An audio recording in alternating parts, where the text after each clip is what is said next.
Despite being bullied, scorned, and oppressed all his life, a 34-year-old shut-in is still found that resolved to attempt something heroic, only for it to end in a tragic accident. But in a twist of fate, he awakens in another world as Rudis Grade Rat, starting a new life as a baby born to two loving parents. Preserving his memory and knowledge from his previous life, Rudis quickly adapts to his new environment. With the mind of a grown adult, he starts to display magical talent that exceed all expectation. Honing his skills with the help of a maid named Roxy Megura, Rudis learns that swordplay from his father Paul and meets Sabieta, a girl his age who quickly becomes his closest friend.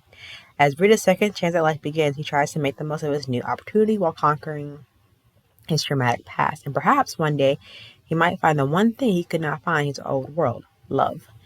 This anime, in the English title, is Jobless Reincarnation. I will still try if I go to another world. It has 11 episodes, premiered January 11, 2021 to March 22nd, 2021.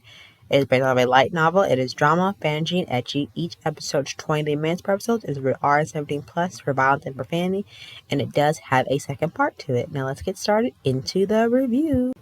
Now we'll start back us off to, before I get really down to the nitty gritty of this review, there is some violence and gore, and if you're not comfortable with that, then don't watch it. There is some partial nudity.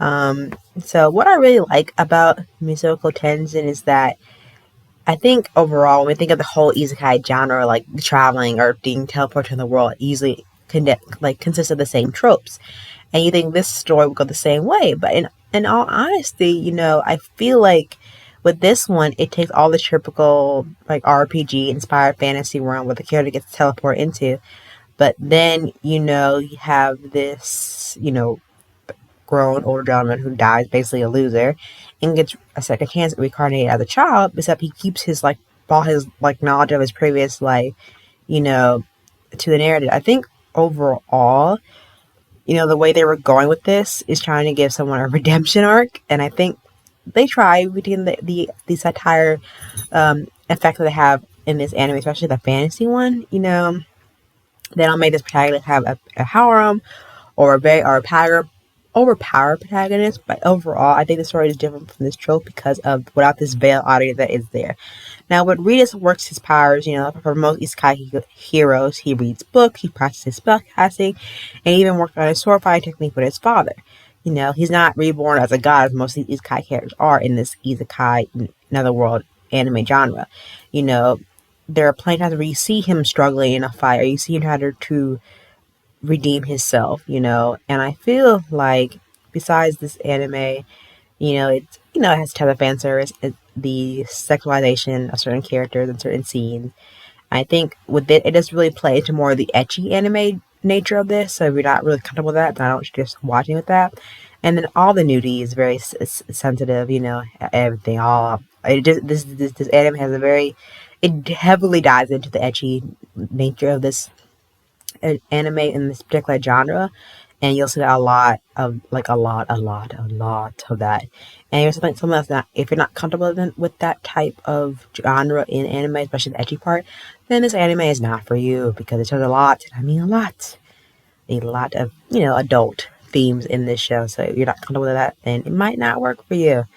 And especially in this fantasy genre, there are a lot of things you'll see, you probably heard of back in your history class, where kings would fool around with other women, vice versa, or win with the maid. So it does keep it historically accurate to the effect of the fantasy component.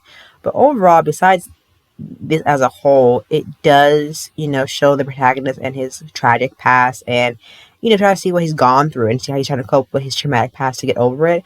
I think with him, the character himself, in his portrayal of PTSD, all the trauma that he truly went through, and trying to do his best at this one, I think, overall you see him trying to become a better person, but then overall you're like, why did this character get such a that he got, especially how he acts in his previous life. But I think also this is one of the anime that doesn't take itself too seriously, but it does have a lot back of his blood and gore, and and it does try to show a lot of what he is in his society, and then how he goes regarding the next society to try to make him a better person.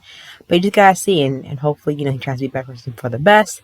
And definitely watch part 2 if you haven't seen already of this anime, because it does have a second part to it, so where you see him try to grow even more.